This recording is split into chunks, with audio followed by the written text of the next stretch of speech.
துறந்து பாலகனாய் மண்ணில் அவதரித்து மானிட பாவம் போக்க தன்னையே சிலுவையில் பலியாக தந்து மரித்து 3ஆம் நாள் உயிரோடு எழுந்த இயேசு கிறிஸ்துவின் பொற்பாதம் பணிந்து உங்கள் அனைவருக்கும் என் பணிவான வணக்கத்தை தெரிவித்துக் கொண்டு நம்பிக்கையின் ஒளிதரும் இயேசுவாலன் பிறப்பு என்னும் தலைப்பில் ஒரு சில கருத்துக்களை உங்கள் முன் எடுத்துரைக்கிறேன். யூதேயாவில் உள்ள பெத்லகேமில் யோசேப்புக்கும் கன்னிமரியாவுக்கும் மகனாக இயேசுவாலன் பிறந்தார். பாவ இருளிலும் அடிமைத்தனத்திலிருந்தும் மக்களை மீட்டெடுக்க கடவுள் தாமே மனித உறவில் அவதரித்த தினத்தை தான் நாம் கிறிஸ்துமஸ் பண்டிகையாக கொண்டாடி வருகிறோம்.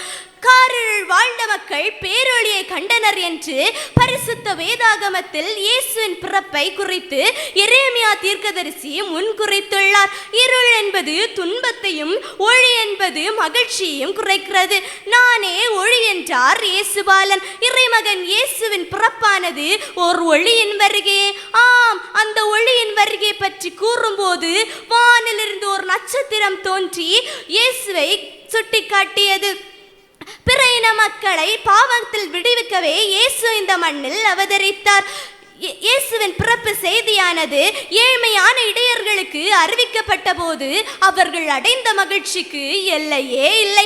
கஷ்டப்படும் நம் வாழ்வுக்கு விடைவு கிடைக்காதா என்று எண்ணிக்கொண்டிருந்த அவர்களுக்கு இயேசுவின் பிறப்பின் செய்தியை கேட்டவுடன் மகிழ்ச்சியும் நம்பிக்கையும் புதிய எதிர்பார்ப்புகளும் ஏற்பட்டது. கிறிஸ்து பிறப்பு பண்டிகை காலமானது ஒரு பகிர்தலின் காலம். உள்ளவர்கள் இல்லாதவர்களுக்கு பகிர்வதையே இயேசு விரும்புகிறார். பிறரிடம் அன்பும் சமாதானமும் காட்ட வேண்டும் என்று இயேசு நமக்கு கற்பித்து தருகிறார். இயேசுவின் வருகையின் நோக்கமே மனித குலத்திற்கான மன்னிப்பு தான்.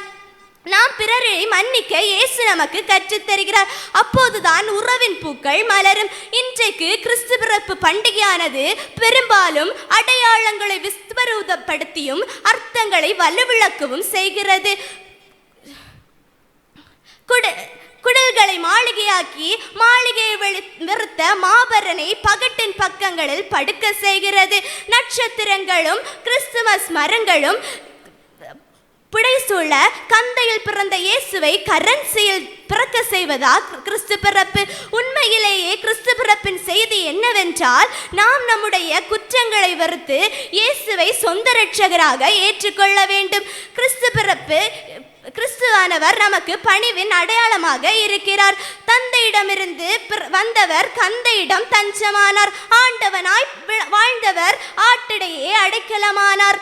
சீடர்களின் கால்களை கழுவினார். நாமும் பிறரை மன்னிக்க கற்றுக்கொள்ள வேண்டும். அன்பானவர்களே, உலக வரலாற்றையே கிமு கிபு என இரண்டாக பிரித்த கிறிஸ்து பிறப்பு நன்னாளிலே நாம் நம்முடைய குற்றங்களை வெறுத்து அன்பும் பகிர்வும் பாசமும் ஒற்றுமையான உலகை உருவாக்க முயற்சி செய்வோம் என வேண்டுகோள் விடுத்து அனைவருக்கும் என் கிறிஸ்து பிறப்பு நல்வாழ்த்துக்களை தெரிவித்துக் கொண்டு என் உரையை முடிக்கிறேன். நன்றி, வணக்கம்.